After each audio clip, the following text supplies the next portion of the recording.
এই যে জুলাই সনদের আদেশ জারির পরে রাজনৈতিক দলগুলোর প্রতিক্রিয়া নেই তো কথা হচ্ছে এখনো পর্যন্ত, এবং যেটি মাসুদ কামাল ভাই বললেন যে এই সনদের আদেশ জারির পর রাজনৈতিক দলগুলো তাদের রাজনৈতিক হিসেব নিকাশ করছেন এবং বিএনপি এখানে কিছু পেয়েছে, কিছু হারিয়েছে, জামাত কিছু পেয়েছে, কিছু হারিয়েছে।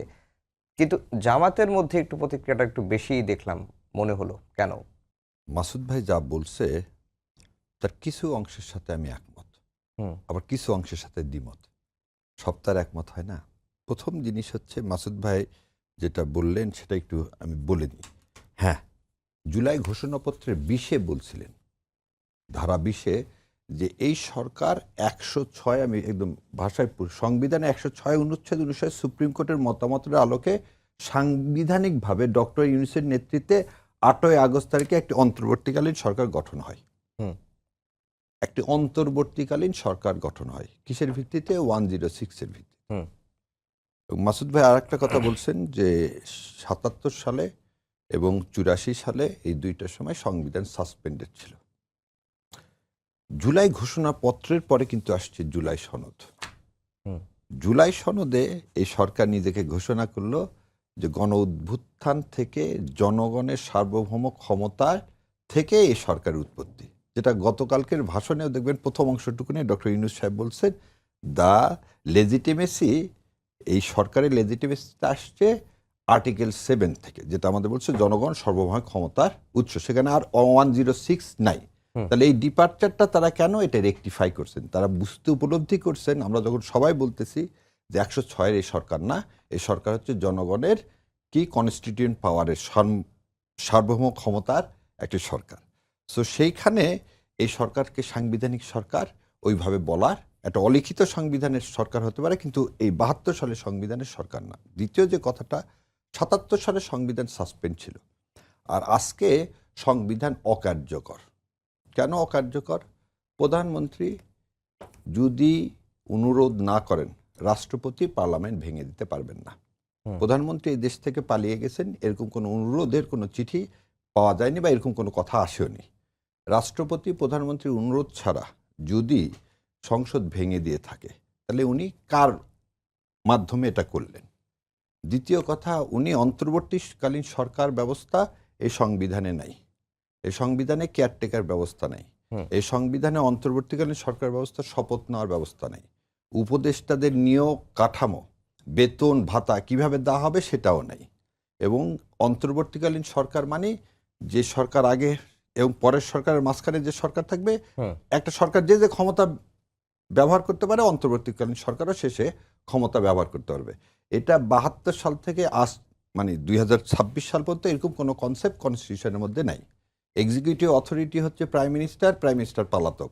তাহলে কনস্টিটিউশন কিভাবে কাজ করবে? এরকম তো আমাদের দেশে কখনো হয়নি। সংসদের সমস্ত মেম্বাররা পলাতক। তাহলে সংসদ কি হচ্ছে? একটা যদি সংসদে আপনি 90 দিন কন্টিনিউয়াস অনুপস্থিত থাকেন, তাহলে আপনার সংসদ সদস্য পদ বাতিল হয়ে যাবে। তো ধরে নিলাম আমি সেই ক্ষেত্রে সংসদ, তাহলে সাংবিধানিক আদালতগুলো কিভাবে চলছে?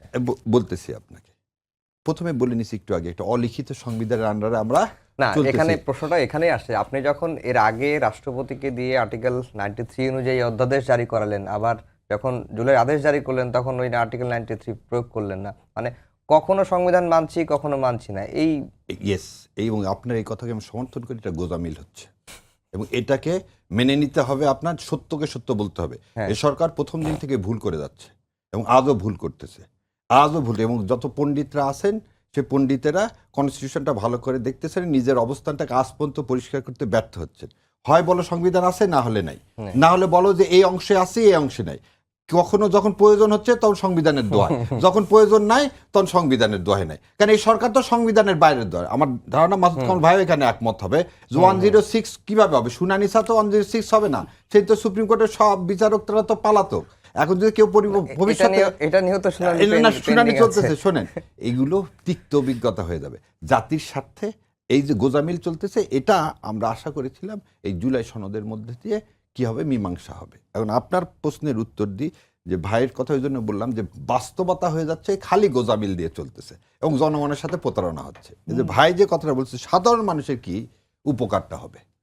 প্রশ্ন হচ্ছে যে এবারের এই গণ অভ্যুত্থান মানুষের ভাগ্যের পরিবর্তনের জন্য, শাসকের পরিবর্তনের জন্য না। কিন্তু আজকে বিএনপির যে কার্যকলাপ দেখা যাচ্ছে সেটা আমাকে আবার 91 সালে নিয়ে যাচ্ছে। 91 সালে বিএনপি কিন্তু তত্ত্বাবধায়ক সরকারের মাধ্যমে আসছিল। ভাই খেয়াল করে দেখেন, শাহাবুদ্দিন সাহেবের আন্ডারে আসছিলেন। 96 সালে এসে উনি বলছেন আমি তত্ত্বাবধায়ক বুঝি না।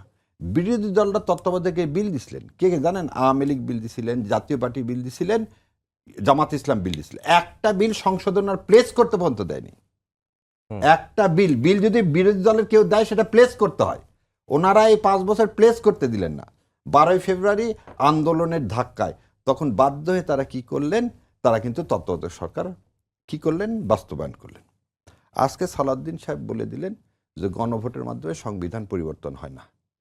তার মানে বিএনপি চাচ্ছে না মানুষের ভাগ্যের পরিবর্তন। বিএনপি চাচ্ছে যেন একটা ইলেকশন হয়ে ক্ষমতায় যাওয়া। এটা যদি লক্ষ্য হয়, এবং আপনারা দেখেন যে কথাটা বারবার বলা হচ্ছে 3 জন উপদেষ্টা এর সাথে জড়িত, এবং এই উপদেষ্টাদের মধ্যে ধারণা কারা কারা? আমার ধারণা law adviser is the men. এখানে আসিফ নজরুল হচ্ছে সব কলকাঠি নাড়তেছে, এবং সে এই যে গোজামিল এগুলো সব সে জেনে শুনে করতেছে যাতে ভবিষ্যতে আর কেউ এসে ওই বিগত সরকার এসে এটার অ্যাডভান্টেজ নিতে পারে। একদম আমি আপনার সামনে বলেছি, এই ফাঁকগুলো তিনি ইচ্ছা করে রেখে দিচ্ছেন যাতে যেমন করে আপনার হচ্ছে পঞ্চম সংশোধনী। শাহরিয়ার ভাই একটা কমেন্ট করে নিই। এখন ধরেন যে নতুন রাজনীতির নতুন বন্দোবস্ত কারা চাইছিল? এনসিপি, গণঅভ্যুত্থানের এনসিপি, জামাত এবং বিএনপি, তারাই বেশি তো সংস্কার নিয়ে তারা তো বেশি মানে উদ্যোগী আর কি।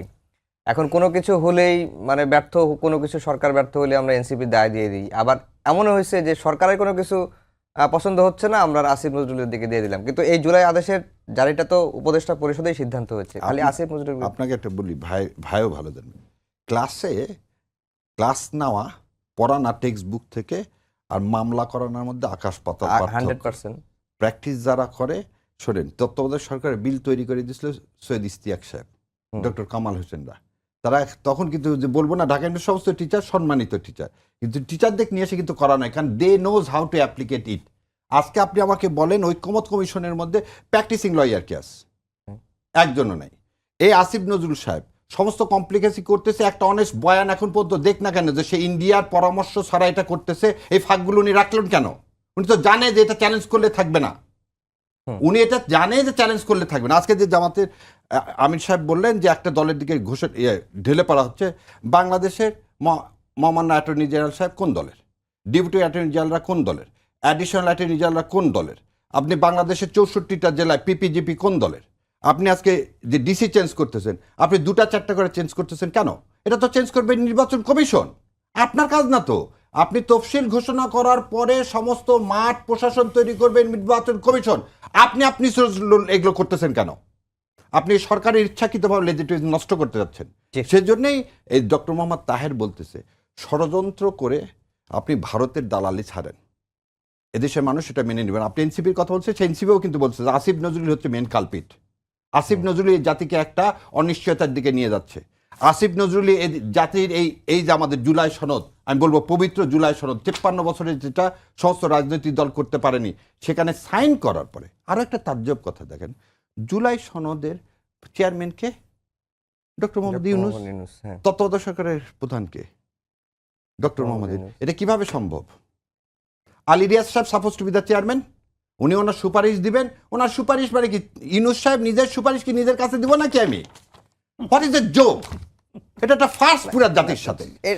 না না, আপনি আমাকে বলেন যে এইগুলো কাজ করছে কে? আসিফ নজরুল। এই কথাগুলো আগে তো বলেন না। না না, কি আমরা তো বলছি রে ভাই, এই কথাগুলো আমি মাসুদ কামাল ভাইয়ের মুখ থেকে শুনছি। না, আপনাকে বলতেছি এগুলো বলা হয়েছে যে আজকে বললো না, সব সময় শোনেন, সব সময় প্রধান উপদেষ্টাকে বলা হচ্ছে বিতর্কিত যাতে না হয়, একটা ইলেকশন যাতে হয় এবং উৎসব মুখর পরিবেশে নিউট্রাল ইলেকশন হয়। সেটাতে এখন যেভাবে হোক এই নিউট্রাল ইলেকশনকে ভন্ডুল করতে হবে। এটা আসিফ নজরুলের আমার ধারণা, তার হচ্ছে প্রোপাগান্ডা।